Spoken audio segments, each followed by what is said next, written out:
After fourth round of talks with the centre hit a wall, now the protesting farmers are back at the border. They resumed their Chalo Delhi march today. The stage was set for a massive showdown, but the state centre and even the judiciary wanted to ensure a foolproof plan to avoid a rerun of the 2021 Republic Day rampage in the name of farmers' agitation. While hearing a petition yesterday, the Punjab and Haryana High Court observed that farmers had the right to protest, but it was also their duty to ensure that there is no inconvenience caused to anyone. And the court questioned, why are the protesters not taking buses? Why are they actually taking tractors and trolleys onto the highway? That is what the court was asking. And yet, today what we saw at the Shambhu border between Punjab and Haryana was completely different from what the court advised yesterday. There were modified JCBs, hydraulic cranes, all of them came to the border. The intent was very clear that any obstructions that are put by the police in the way, that any barricades would be removed. Even the Home Ministry and the Haryana police expressed apprehension about the march and urged the Punjab government to take stern action against the miscreants immediately. They also urged the Punjab government to seize the poke lane and JCB machines and other heavy equipment which was being brought in by the protesters. However, all of this was used today. At least 2 skirmishes happened in the afternoon. Stones were pelted. Tear gas shells were fired in return. Even as all of this happened, today the centre said the farmers are welcome to come and have a 5th round of talks with us and reach an amicable solution. But does anyone want a solution? That remains the main question. Because what did we hear on the other side? We had people threatening of a Jallianwala Bagh. There were some who said, "Aaj khoon ki holi ho jayegi." Why is this being done? What is the intent? Are there people who are trying to use this cause for their own political ends? किसान की बात क्यों नहीं मानते? किसान की नाजायज किसान की मांग क्या है? किसान कह रहा है मेरी फसल का मेरे को पूरा दाम मिलना चाहिए कि नहीं मिलना चाहिए? मिलना चाहिए। उसकी बात क्यों नहीं मानते? किसान को ये क्यों करना पड़ रहा है? किसानों को फीड स्टॉक की जरूरत नहीं है, किसानों को एमएसपी की जरूरत है।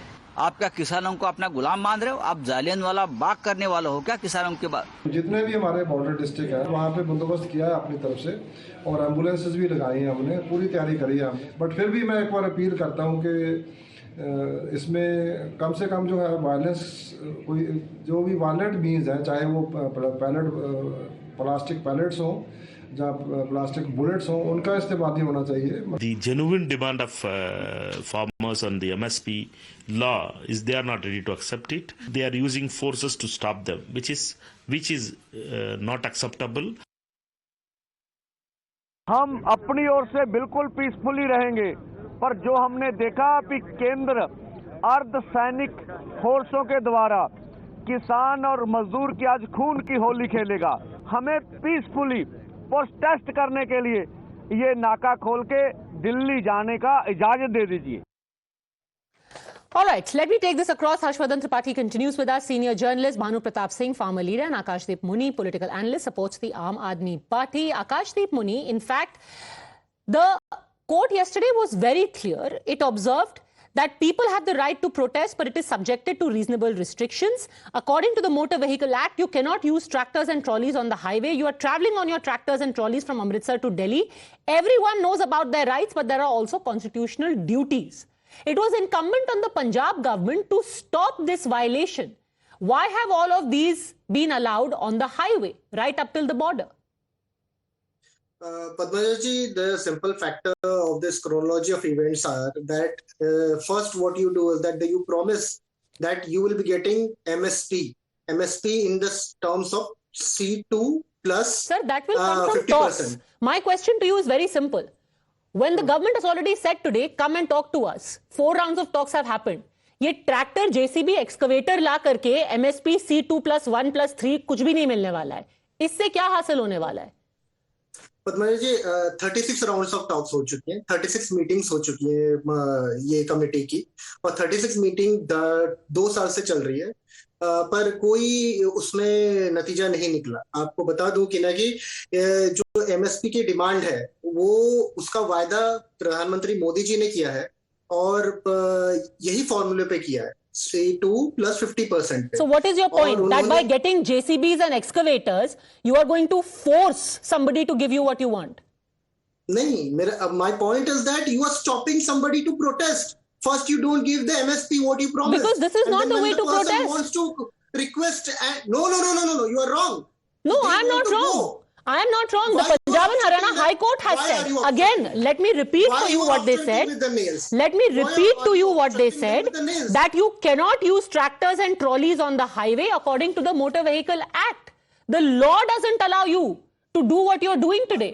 Ji, please don't tell me that tractors and trolleys are not allowed. If it's not allowed also, will BJP allow people walking and go to Delhi to protest? Will they allow? They promise on your channel.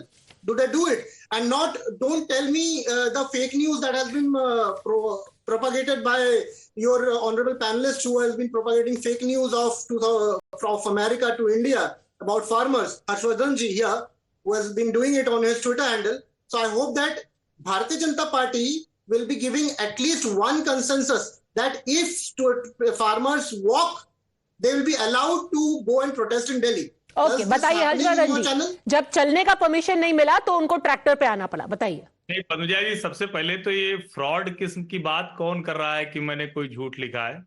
ये fraud कहाँ से पढ़ा भाई आप आकाशदीप मुनि? पहले ये बता दो तो आगे बात करते हैं। आपने अपने ट्विटर हैंडल पे एक फेक न्यूज प्रोपागेट किया है मोदी जी के बारे में और फ्रॉड लोगों के चक्कर कम पढ़ा करो भाई। आप अरे आकाशदीप जी, जो व्यूअर्स देख रहे हैं उनको कोई कॉन्टेक्स्ट नहीं है कि क्या उन्होंने ट्वीट किया और क्या आप ऑब्जेक्ट कर रहे हो। ये लड़ाई ना आप ट्विटर पे जाके करो। अभी मुद्दे की बात कीजिए। आप कहाँ ट्विटर की लड़ाई टीवी पे लेके आए? ये आप ना जाकर के ट्विटर पे लड़िए उनसे अलग से। अभी मुद्दे पे बात कर रहा हूँ। समझ तो दुरुस्त करे, कम से कम समझ फ्रॉड लोगों के चक्कर नहीं पड़ना चाहिए। लेकिन मूल बात जो है, पहली बात तो ये कि एक झूठ लगातार कुछ नासमझ लोग फैलाते हैं कि प्रधानमंत्री नरेंद्र मोदी ने एमएसपी की लीगल गारंटी दी थी जिसके बाद ये आंदोलन खत्म हुआ था। झूठ है, इससे बड़ा फ्रॉड नहीं है कोई। कृषि कानून लागू हुए थे जिसको नरेंद्र मोदी ने वापस लिया, और मैं ये मानता हूं कि इस देश के इतिहास में वो काला दिन है। कृषि कानून लागू होना चाहिए प्रधानमंत्री को और इस सरकार को उसे लागू करना चाहिए, नंबर 1। नंबर 2, ये 4 दौर की वार्ता के बाद पीयूष गोयल वाणिज्य मंत्री ने कहा कि ये हम एक out of the box solution लेकर आए हैं जिसमें हम जो दलहन है, जो मक्का है, जो कपास है, वो सहकारी समितियों के जरिए किसानों से खरीदेंगे। भगवंत मान ने कहा बहुत बढ़िया आइडिया है, हम भी यही सजेस्ट कर रहे थे, इंपोर्ट बिल कम हो जाएगा। वही भगवंत मान जिन्होंने कहा था हमारी सरकार आएगी, एक एक दाना खरीद लेंगे एमएसपी पर। एमएसपी तो स्टेट सब्जेक्ट था ना, क्यों नहीं खरीदा? उसके बाद सरवन पंधेर और जगजीत दल्लेवाल ने कहा कि यह बहुत अच्छा आइडिया है, हम 2 दिन बात करेंगे और हम सरकार को बताएंगे। 1 दिन के बाद सब पलट गए।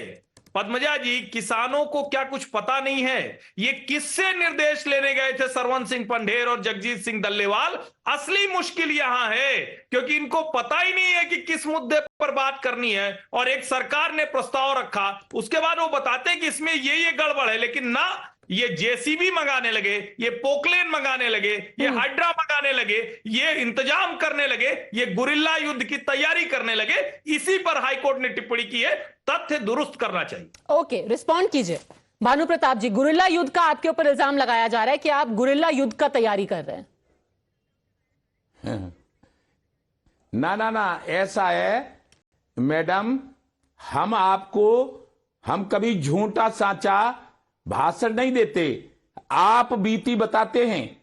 हमने 14 में पूजने रमेश बाबा बरसाने मान मंदिर के महंत हैं, उन्होंने कहा था कांग्रेस कोई सुन नहीं रही है बात, इसलिए भाजपा को समर्थन दे दो। तो हमने कहा था भाजपा लाओ, देश बचाओ, कांग्रेस भगाओ। भाजपा आई, भाजपा के जो प्रधानमंत्री बनने वाले थे नरेंद्र मोदी जी, उन्होंने पंजाब में भाषण दिया था कि हम कांग्रेस की गलत नीतियों के कारण जो कर्जदार हैं किसान, उनका कर्ज माफ कर देंगे, किसान आयोग का गठन कर देंगे, विदेशों से काला धन लाके बांट देंगे गरीबों में।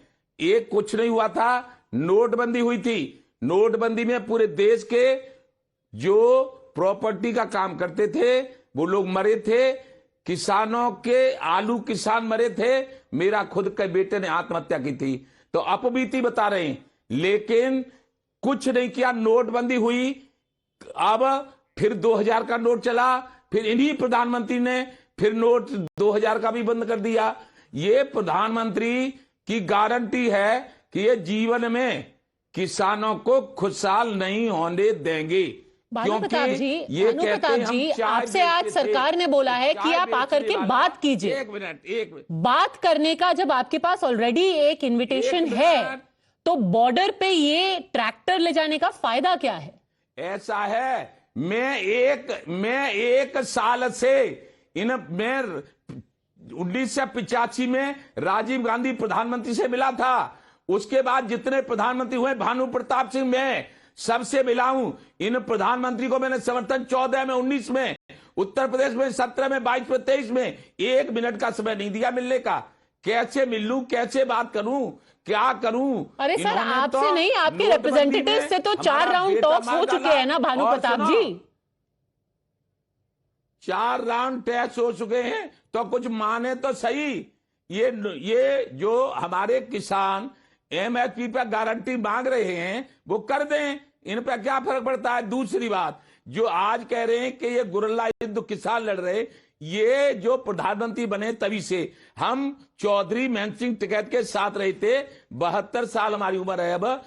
जब हम दिल्ली जाते थे, रामलीला मैदान में जाओ, बोट क्लब पे जाओ, लाल किले पे जाओ, कोई नहीं रोकता था।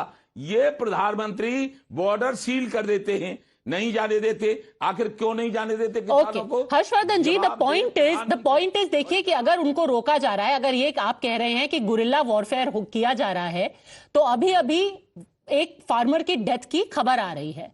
राहुल गांधी ने उसको लेके ट्वीट किया है, कांग्रेस ने उसको लेकर के ट्वीट किया है। तो अग्रेशन तो दोनों साइड से हो रहा है। पुलिस की तरफ से भी ये एलिगेशन है कि किसानों पर फायरिंग की गई है, जिसमें ये डेथ हुई है।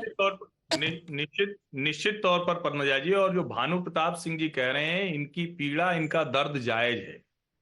भानु जी की बात एकदम दुरुस्त है, किसानों की बात सुनी जानी चाहिए, लेकिन जरा अंतर समझना होगा। एमएसपी की लीगल गारंटी कोई भी सरकार देने की स्थिति में नहीं है सभी फसलों पर।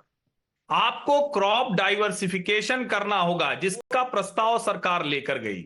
जो लोग आ रहे हैं, ये क्या कर चुके हैं, ये हम सब ने दिल्ली की सीमाओं पर 1 साल देखा है। लाल किले पर कैसे पुलिस वालों को जान बचाने के लिए नाले में कूदना पड़ा, जो लाल किले के बगल में है, वो हमने देखा है।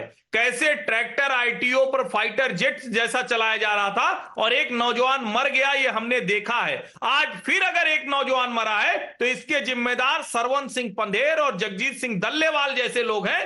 पिछले इतने समय से, जब से दिल्ली चलो हुआ है, हरियाणा पुलिस लगातार ये कह रही कि आप कोई भी ऐसा काम मत कीजिए। और मैं फिर से कह रहा हूं, तनाव दोनों तरफ है। ये किसान ही के बच्चे हैं, पुलिस वाले भी कोई अलग से थोड़ी ना है, इनके भी मां बाप किसान हैं, ये भी हरियाणा पुलिस के लोग हैं।